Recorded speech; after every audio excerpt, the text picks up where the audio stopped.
मित्रों, इंसान की मृत्यु के बाद भी ऐसी कौन सी चीज है जो शरीर के जल जाने के बाद भी पीछा नहीं छोड़ती है, जो मरने के बाद भी इंसान का पीछा नहीं छोड़ती है और हो सके तो इसी जन्म में जीते जी वह पूरी कर लेनी चाहिए। मित्रों, आज आपको इसी के बारे में बताने वाले हैं कि हमारे हिंदू ग्रंथों और पुराणों इसका क्या उल्लेख मिलता है।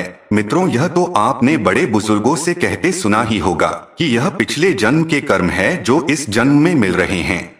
तो आज जानेंगे इस वीडियो में ऐसी कौन सी चीजें हैं जो इसी जन्म में पूरी कर लेनी चाहिए। कथा को पूरी सुने।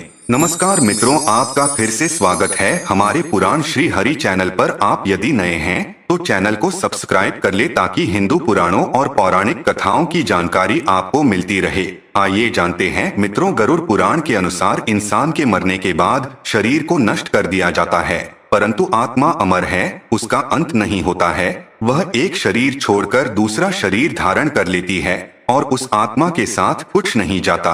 ना धन, ना ही दौलत, ना ही जमीन, ना ही कोई बेटा, ना ही पत्नी, ना कोई मित्र, कुछ भी नहीं। उस जीव को अकेले ही जाना होता है। सिर्फ जाते हैं उसके साथ उसके कर्म। आपने इस जीवन में कौन से अच्छे या बुरे कर्म किए वो ही आपके साथ चलते हैं, परंतु कुछ ऐसी चीजें हैं जो मृत्यु के बाद भी आपका पीछा नहीं छोड़ती और यदि इस जन्म में अधूरी रह जाती है तो अगले जन्म में उसे भुगतना ही होता है। आइए जानते हैं हमारे हिंदू पुराणों और गरुड़ पुराण के अनुसार। पहला है कर्ज। जी हाँ मित्रों, यदि आपने इस जन्म में किसी से कर्ज लिया है या किसी को दिया है तो इसी जन्म में उसे चुका देना चाहिए। कर्ज मुक्त होना चाहिए, नहीं तो वह कर्ज आपको अगले जन्म में चुकाना ही होता है। दूसरा है पुण्य। यदि आपने जीते जी कोई पुण्य का काम किया है तो वह मरने के बाद भी आपके साथ रहेगा।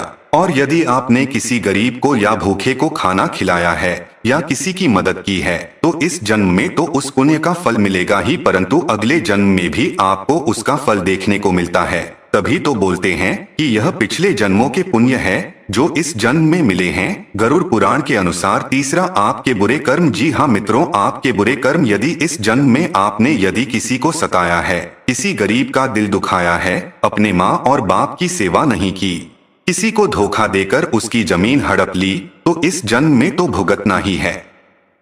परंतु मृत्यु के बाद भी आपके यह बुरे कर्म आपका पीछा नहीं छोड़ते हैं और आपको अगले जन्म तक आपके साथ रहेंगे।